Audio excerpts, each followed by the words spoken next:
story of the human Cylon baby had been scripted from the beginning, or was added in after Hilo was brought back to the show? I didn't hear the last part, sorry. If the baby had been planned from the beginning, or was added in after Hilo was brought back to the show? I like that. And you know what? Maybe it's a 3-hour sleep. I'm still not hearing. Sorry. About the baby. The baby. Because The baby was brought into understanding, I think, as the show went on.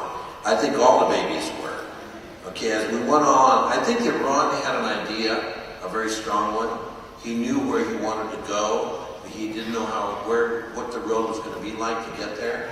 And I think that when it got to Hilo and Grace and Tamo's characters having a child, and what that child meant, I think that was developed. And I can't say that he had it before he started writing the pilot. I think it was a process, and that process was extraordinary. You had a lot to do with the process. You did the fan base. Because you got to remember what happened. The year was 2003 when we did the miniseries. And then the very first episode came out like about 18 months later, I think. And in the process, something original came about that we all became that we could blog and interconnect and talk in a fashion we've never been able to do before. So all of a sudden, the shows started to appear, and people started to talk about the shows in a world level. The world was talking. And somebody would see it like in England, and as soon as it was on the air, it was downloaded onto the internet.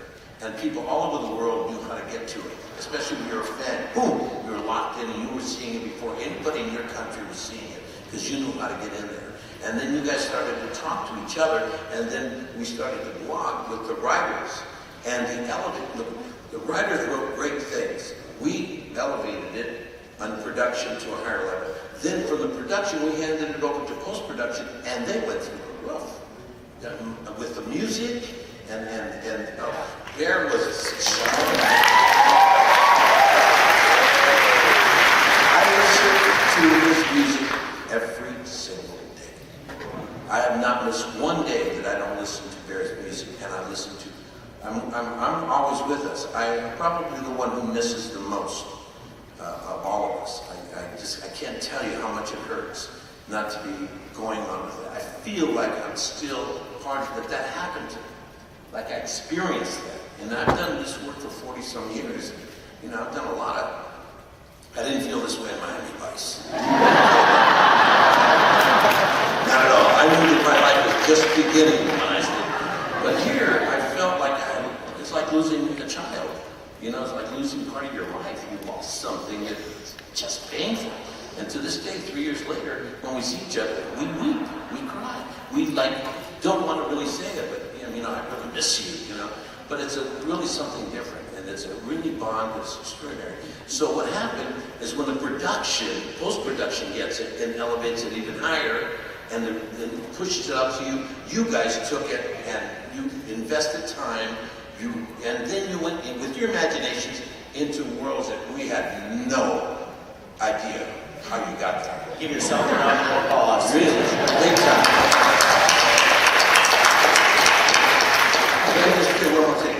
That is what changed. That is what changed the course of the piece. So you say the baby. Understand, when the writers started to blog and listen to you guys, and everybody started to talk with each other and saying, "Oh yeah, well this means this means this." The writers said, "Of course, that's what I meant." You know, and so from that, the elevation, so we started at a very different level, and there hasn't been one show that has been able to really understand that. Not one. And that's why the show went to such a high level. The input of all of us, the planet as a whole, with this particular theme, went to the roof. And so I say to all of us, including all of us, I don't know if we'll ever have another show like this again. I don't know how I can even. When I was doing it, I said to all of our team, I said, guys, you know, I've been doing this a long time, I'm in my 60s. I know I look good. I'm in my 60s, and I'm saying to all of us, and these kids were just starting, man. These kids were just like raring to go, all of them young, great. I'm saying, what the fuck are they gonna do? This shit is such a spoiler. He'd say it to us all the time, though. I hated it. And he started saying that to me. He's like, this is it, man. This is as good as it gets. Why are you gonna tell me that? That's it. It's just gonna go shit after this? It pretty much has.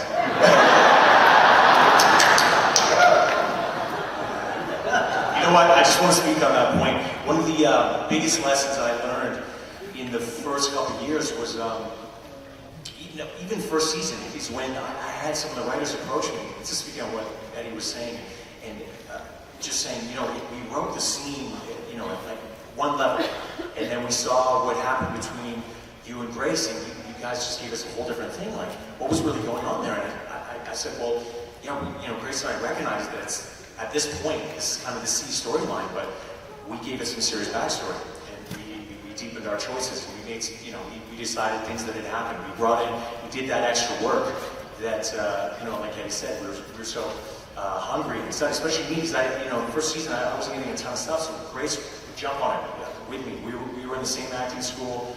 We were super ambitious, and we'd write this backstory, and to have that like validated, and to have the writers come back and say, we saw what you did, and now we have to write for it. It was huge. It was huge. I couldn't believe it. I was like, oh my God, like, I can actually influence this a lot. I was so green when I started off in the show. I had no idea. But you know, it's a really empowering thing to realize that it's such a collaborative thing. And, you know, like Eddie said, you know, everyone blogging. And, you know, Ron really paid attention to all that stuff in the beginning. So you guys really did influence the show in so many ways. Serious. You guys, all of you that did that, and you guys know who you are, you guys took the time to do that, have really changed the course of television. And it's storytelling, because it now became something different. This guy, go ahead. Richard. Before time, I just want to say that I just got a text, and Bear says, tell everyone I said, so say we all.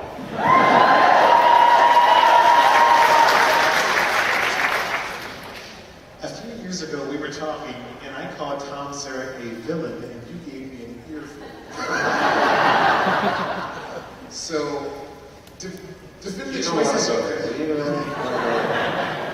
Well, especially in terms of the mutiny. That's how it. You know, would you like to explain your side of the conversation? I'll cover your ass. Talk about that. He was far from being a negative character. He was really thinking about the future of humanity in his own right. I never took him as a dark character. And it was amazing what went down. The fact that Richard Hatch came on to play a character that not only, I didn't know how long you were going to be on the show. Nobody really knew what the story was about. But you did an extraordinary job. I think it's the best acting you've ever done.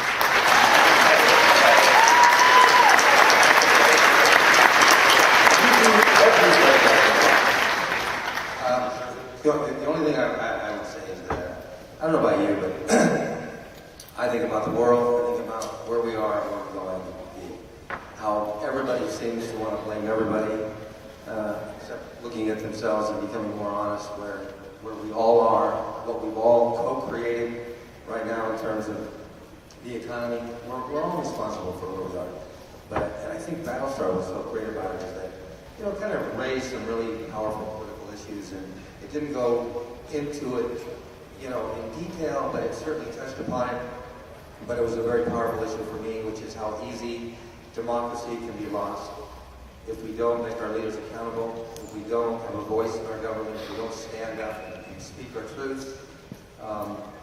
And it's just interesting, after a kind of a post-9/11 circumstance, you know, fear is prevalent. There's this unconscious thing of wanting to go hide, wanting to be taken care of, want the government to fix everything. And so often, when we turn our power over to government, even good people end up doing bad things for good reasons. And I just think that was the greater issue. And for me, you know, I just thought it interesting that anybody that challenged the government was naturally thought to be the bad guy. Somehow we're challenging authority. I thought, you know, in our culture, when somebody has the guts, the courage to stand up and challenge authority, most people get uncomfortable. Most people get threatened. Most people want to tell the guy to go away. And I thought, you know, Tom Zarrek's kind of an interesting guy because here's a wounded idealist, broken idealist who has lost hope because he has seen one government after another go to the left or to the right, which is what happens in a post-apocalyptic 9/11 type scenario. Governments drift left or right. They become dictatorial. And they think they know what is right for everybody. Democracy is not an easy institution. It can easily be lost. And I think you saw that on Battlestar Galactica. And I think what I liked about Tom Zarek, regardless of his, struggle with his demons, his lack of faith in authority and lack of faith in government officials, and for very good reason, by the way. I am very bad as a follower. I will have my revenge. No. I thought that's got to be the next episode. Tom Zarek's revenge. But anyway, so the issue, it wasn't just Tom Zarek for me. It touched that character. And I think all these actors could talk about that. For some uncanny reason, sometimes we get cast playing roles that somehow mirror and touch areas inside of us that we're going through at a particular time in our life. And I think these roles that we play touch me. I'm sure all of you can talk for yourselves about that, but it touched me in a very deep, profound way because I've always kind of been the political revolutionary. I think all actors, all artists are the ones who step out of the box, who look at the future, who are prophetic, and who are willing to get up sometimes and break all the status quo, break the small boxes, and maybe help to free people's minds. That's what great artists do best. But I just thought Tom Zarek was challenging the government, had every reason not to trust them, and he paid a huge price for having challenged government, spent 25 years in prison, and here he is on the Battlestar, and guess what? Here's another government that's drifting to a dictatorial relationship, suspending Congress, suspending, building consensus. And then I thought, how interesting that everybody still, under those scenarios, made me the bad guy. And by the way... You did machine gun the quorum of the 12. You did have a quorum machine gun. By the way, I have no problem playing the bad guy. The bad guy is one of the most interesting characters you can play, but I just thought it's interesting in this world how often I think this construed who the good guys and who the bad guys are. And so often the good guys that we think are doing all the right things are the guys that are really screwing it up for everybody. So I just think it was a bigger issue for me, and I always wanted to make a bigger statement about that. It really wasn't just about Tom Zarek. It was really about the fact that I think in this day and age, we all need to stand up and we need to become accountable. We need to challenge our government. We need to make them accountable. And then we need to be responsible for being part of the equation. Not only for the problems that are happening, the economy, everything is part of all of us co-creating this, but also getting out of it is going to be all of us participating, not just the government or any one person is going to fix it. It's really all of us working together.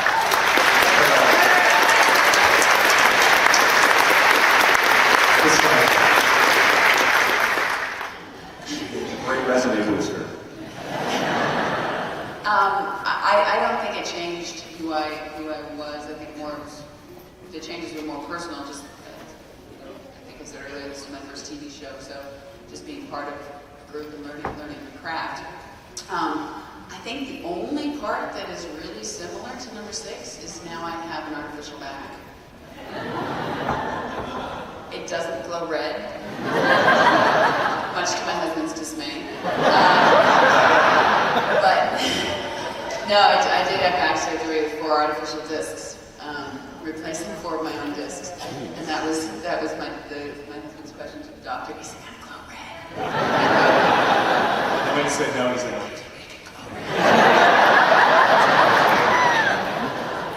Yes, that's the biggest similarity, physical-wise. I don't know if I'm answering this right, but I mean, just like Tricia said, though, the being part of such an incredible piece of art, just in so many ways, it matured me as a person. I was so flattered and so honored to be surrounded by so many talented artists and learning every day and being in that environment. Like, you know, Eddie said, a lot of us young actors, we didn't have a lot to compare it to. So, you know, we've been in the business 40 years. You know, Michael, Eddie, they speak on this, and they had tons of experience. They've worked on so many different projects. They knew how special it was. But you know, even in my naive, sensibilities at that time, I also knew it was really special. I think all of us did, especially by second season. We're like, there's something really, really different about this. I remember first season, Grace was kind of speculating. She was like, "Oh, you know, who knows how long the show will go?" And I'm like, "Oh, this thing's, it's gonna go. It's gotta go. There's nothing like this on television. It's incredible." Like I felt that first season. So again, I don't think I'm answering your question. But I think in a lot of ways it made me a better person. I matured, I had something to focus on, I had a series, I had a character that I was invested in, and something where, you know, the fans and the community and,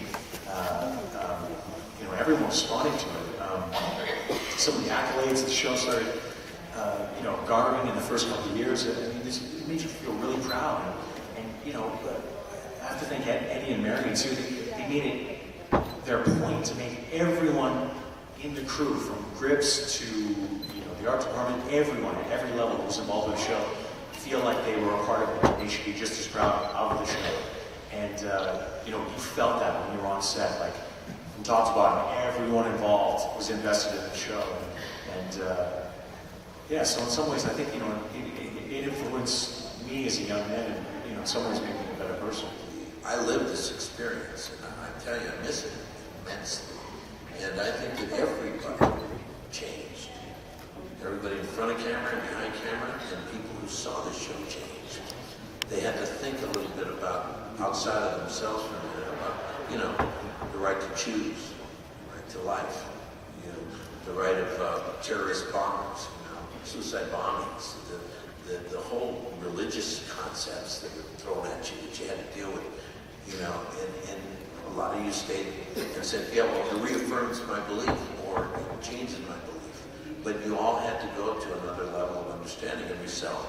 And that's what happens when you do this kind of work. That's why you have to be careful. I mean, I'm doing Dexter right now, and that's a big...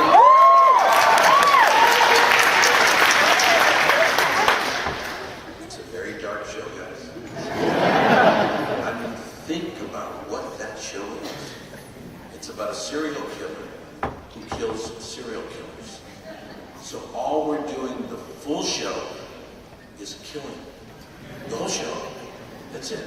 From the time the first episode to the last episode, whatever, it's about the serial killer going after the serial killer.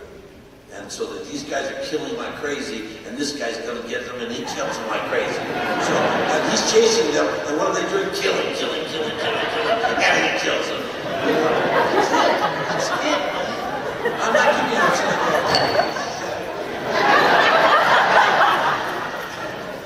I can't believe I'm doing this show. And then they, you know, and then I realized what they needed me for. I said, I'm your man. I will play a religious professor, you know, inside. We brought God to Dexter. Think about it. Okay? Think about it. You guys are in for a hell of a ride. You people who love Dexter, you're in for a hell of a ride.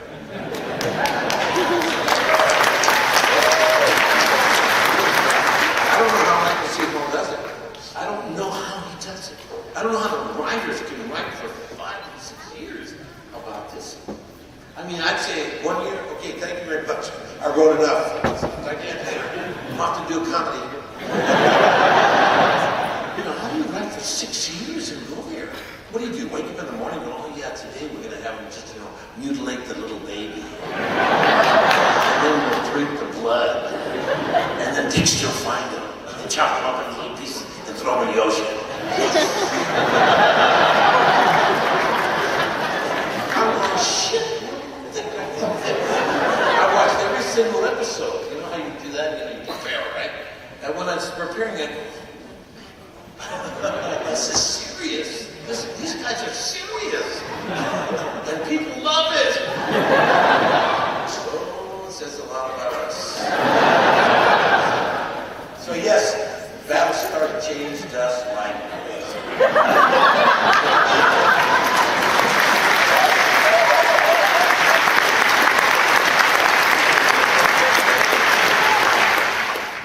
I was just saying, I think he was here for me. I was here with, yeah, for sure. I was here with Callis and Douglas, and it was our first Dragon Con. We were like, wow. We had no idea.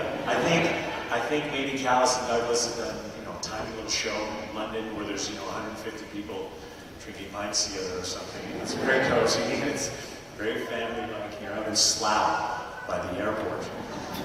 And then we came here, and it was either first season or second season. I think it was the first, but we had no idea how many fans we had already, how many of you guys there were. And I remember, Dragon Con was such a crazy experience with so many people. It was about 50,000 people rolling in and out of like a 4-block radius in Atlanta. And we did all our panels, and they were relatively small, but we're still surprised by the numbers. Then somebody came up to us and like, invited you to the Colonial Day party. Are you serious? I was wearing like our gear. We couldn't believe it. And we went downstairs in the lobby. I think it was the Hilton, or maybe the Marriott. And we got swarmed by hundreds of them. And Douglas and James and I were just like, we loved it. We loved it. And we partied our faces out. I know some of you. We put a lot of you to bed. I think Douglas and I had to drop James off in bed at one point. But we put a lot of you to bed. We stayed up late that night. We had an awesome time. Killer show. I always say Dragon has been my best experience. It's a big question. If all hell broke loose, can you conveniently suspend democracy? For me, democracy either works or it doesn't work. You either have to fully embrace democracy, and I still think we haven't fully embraced democracy, because we're not all participating in that democracy, and I think any democracy where everybody doesn't participate, you want to just get on with your day, let the government do what they do, this is what happens. And I think it's really, really powerful to watch how they wanted to maintain what obviously they believed was democracy, what they had been living under, and then they get into this incredible life and death circumstance where everybody's tested to the hilt, where they really have to rise to the occasion every day in life and death, choice or decision, to be or not to be. And I just think that it was really, really interesting how Ron Moore chose to show, at least as far from my point of view, right? He chose to show that, if you don't watch it, if you don't pay attention, if you don't really stand up, you're going to lose it. And I think they lost democracy. Oh, are you kidding? As far as the military was concerned, there was no democracy. It was over. I was going to make all the decisions, and we had to really try to fend for ourselves and save humanity. But I took it very much as it was a military decision. To get the Secretary of Education to tell me, I think we should do something else. Are you kidding me? I remember that happened. I said, teacher! And of course, Lee went nuts, says, we got it, and he tried to reinstate democracy. And of course, when your character came into play, all hell broke loose. Because then we had to really search our souls. We really did. It was amazing. I remember everybody, the whole idea that Ron did it, and the whole staff, all the